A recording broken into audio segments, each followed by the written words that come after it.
Good morning, students. I hope you all are good. I welcome you for the social science class. Today we are going to learn geography. In the last few classes, we were discussing about the evolution of humans in history, and today we are going to see about our Earth, our planet, lithosphere, endogenetic processes. So, in this chapter, you come to know about the spheres of Earth, the internal structure of Earth, and the process of earth, and to understand the process of earthquakes and volcanoes. So all these will be cleared in this chapter. Let me go to the introduction part. The earth is a unique planet of the solar family. The earth is composed of four spheres, namely the lithosphere, the atmosphere, the hydrosphere, and the biosphere. So we live in a unique planet called earth, right? Because only this planet contains all the essential things that a human needs: air, water, food, all type of plants, vegetables, everything whatever a man requires for his livelihood, everything is here in this planet alone, right? We have 11 planets, and more is being found by the researchers, but only this planet contains all the essential things. So that is why it's called a unique planet. It is also called a blue pearl because it's very blue in color, have water facilities, surrounded, 3% of earth is surrounded by water. So it's called a unique planet. It is composed of four spheres, okay? Lithosphere, atmosphere, hydrosphere, and biosphere. So let us go about the spheres of earth. Earth's surface is a vast area of 510 million square meter, where four spheres of earth interact. So the kilometer is 510 million square kilometers. Okay, so the biotic sphere is the biosphere. Together these spheres constitute the planet earth. So atmosphere, lithosphere, hydrosphere are constitute, and we call it as earth. We'll see the structure of earth. The outer surface and the inner core of the earth are totally different in the structure and nature. See the outer surface, we are seeing the outer surface only, but the inner core of the earth is totally different from the outer surface. The structure of earth's interior is divided into three layers, namely the crust, the mantle, and the core.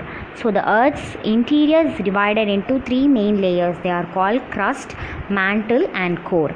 First we'll see about the crust. Crust is the outer layer of the earth where we live. It is a solid and rigid layer of the earth. The thickness of the crust is greater below than the continents than the ocean floor. The crust is classified as continental crust and oceanic crust. The major elements of crust are silica and aluminium. Hence it is called SiAl. So the crust is the outer layer of the earth. So that is the first layer, outer layer of the earth where we live. So we live in the crust part.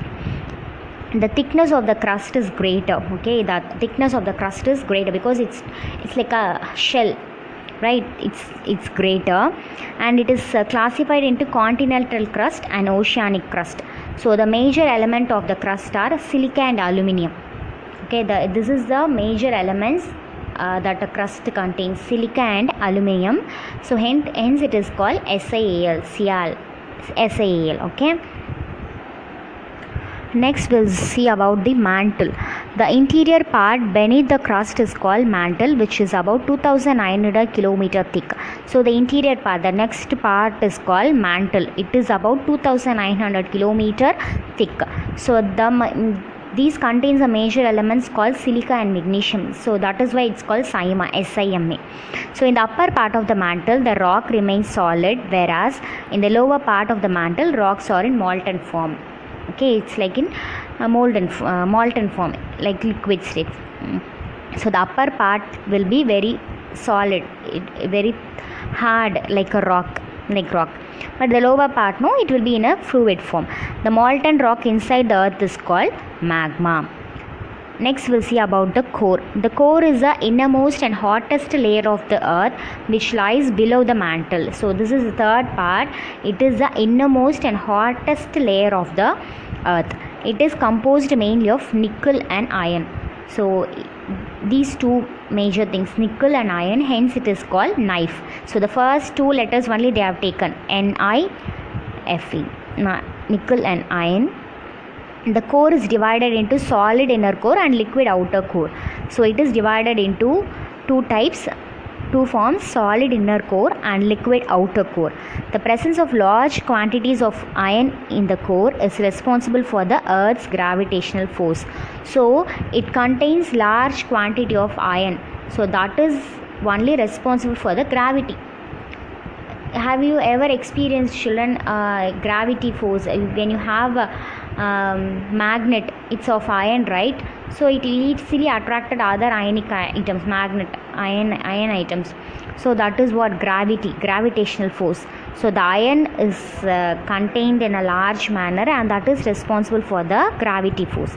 As the earth rotates on its axis, the liquid outer core spins over the solid inner core and generates the earth's magnetic field. So when the earth rotates on its axis in its orbit, the liquid outer core spins over the solid inner core, because the outer core is of liquid and the inner core is of solid, right? So it spins over the solid inner core and generates magnetic field.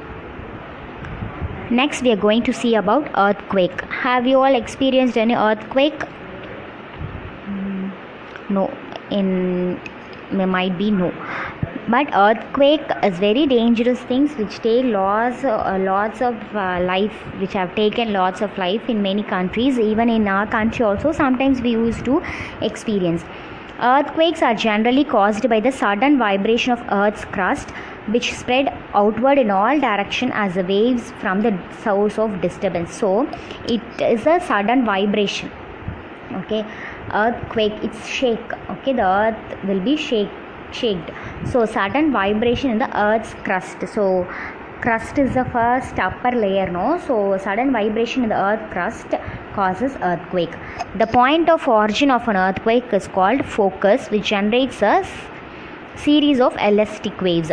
So the point of origin, so where it starts, the earthquake is called focus. It is also called hypocenter. Epicenter is a point on Earth's surface that lies directly above the focus. So epicenter, it is a point on the Earth's surface which lies directly above the focus. So the impact of the earthquake is felt the most at the epicenter. So the impact, the result of the earthquake is mostly felt at the epicenter only, because it is directly above the focus, right? Next we'll go see about tsunami. Have you heard about this word tsunami, children? Yes, because in 2004 the whole near Indian Ocean, it occurred, right? So on 26 December 2004, tsunami occurred in the Indian Ocean. So it was a result of Indo-Australian plate subducting below the Eurasian plate. So the earthquake is caused by the sea flow to uplift, displacing the sea water above. So in Chennai also, many people passed away in Nagapattinam, Kanyakumari. So all over Tamil Nadu was very much damaged by the earthquake which happened in 2004. Because of the tsunami. It is a Japanese word, right? So now we'll see about volcanoes. A volcano is a vent or an opening on the surface of the earth's crust through which hot, solid, liquid and gaseous materials erupt out of the surface from the earth's interior. So volcano is an opening on the surface of the earth's crust from the upper layer, and some solid, liquid and gastric materials come out from the earth's surface. Okay, magma rises up and ejects on the surface of lava. So that eruption, that things comes out of the crust is called lava. So the term volcano is derived from the Latin term Vulcan, which means it is a name of a Roman god of fire. So it's derived from the Latin term Vulcan. Okay, the meaning is god of fire. It's like fire. So volcano is divided into three major things. First one is active volcano. Active volcanoes are those which constantly eject volcano lava, gases and fragmented materials. Example, Mount St. Helens in the United States. So this active volcano, no, it's constantly, usually it used to eject volcanic lava, the lava and gas fragmented materials. The example is Mount St. Helens, which is in United States. The next one is dormant volcano or sleeping volcano. Dormant means which is inactive. These volcanoes, no, they do not show any sign of volcanic activity for a long period of time. Okay, it's dead. Okay, it's sleeping volcano. Sometimes there may be a sudden explosion which may cause unimaginable loss of life and property. Example, Fuji in Japan, Mount Fuji. So it will be normal, it would be inactive for a long period of time, but suddenly it will erupt and cause a very big damage, unimaginable loss to life and property. Okay, next one is extinct or dead volcano. When a volcano permanently stops its volcanic activity, then it is called extinct or dead volcano. So when it stops permanently, so dormant, no, it is in sleeping state. When sometimes it would awake, sometimes it would wake up, but this extinct or dead volcano, it will be dead. So permanently it would be dead. So example is Kilimanjaro and Tanzania. These are the example for the volcanoes, for the extinct or dead volcano. Now we'll see the effect of volcanoes. Okay, what are the effects? Constructive effects. So the uses we'll see now. Volcanic materials enrich soil fertility that promotes agriculture activities. The hot volcanic region helps in generating geothermal energy. Many dormant and active volcanoes are most attractive tourist spot of the world. Most of the volcanic materials are used as building materials. So these volcanic materials, no, they are enriched. They support soil fertility and promotes agriculture activities. Okay. So it is used for some agriculture purpose also, and is used to generate geothermal energy.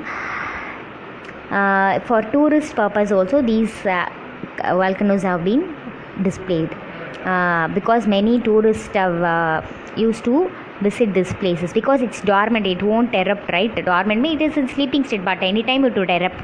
And active volcanoes we can see from the distance. And most of the volcanic materials are used for building materials. And destructive effect, so demerits, we'll see the demerits. Volcanic eruption causes earthquakes, flash floods, mudslide and rockfall. So sometimes these causes very big loss: earthquake, flash flood, mudslide, so soil erosion like mudslide and rockfall. Lava can travel very far and burn, bury or damage anything in its path. So this lava, that fluid, that fire, it could travel very far, from a very far distance it could travel and burn and bury. Okay, bury many things, whatever it is, okay, in its path. It would damage everything. The large amount of dust and ash makes breathing hard and irritable. So breathing problem would occur, irritation. So all these occur due to this volcanoes. Volcanoes eruption can alter the weather condition and disrupt transport in and around the volcanic region. So transportation will be disturbed, weather condition would also be changed. So now we'll go for the recap, children. So now we have seen the spheres of earth, that lithosphere, atmosphere, hydrosphere and biosphere. These are the 4 spheres of earth. And earth's interior is divided into 3 layers: crust, mantle and core. So based on that composition, the crust and mantle and core are referred as SIAL, SIAL, which means silica and aluminium, and SIMA, which means silica and magnesium. Knife means nickel and iron. The formation and deformation of landforms on the surface of the earth are due to the continuous internal and external process. So we have seen about earthquake also. It is a shaking or trembling of earth's crust, the upper layer. Earthquake volcanoes are useful to understand the earth's interior. So this is what we have seen in this chapter, children. I will send you notes, just go through it, and in the next classes we'll see about a few more things. Okay, thank you. I hope you would have understand these things. Thank you, children.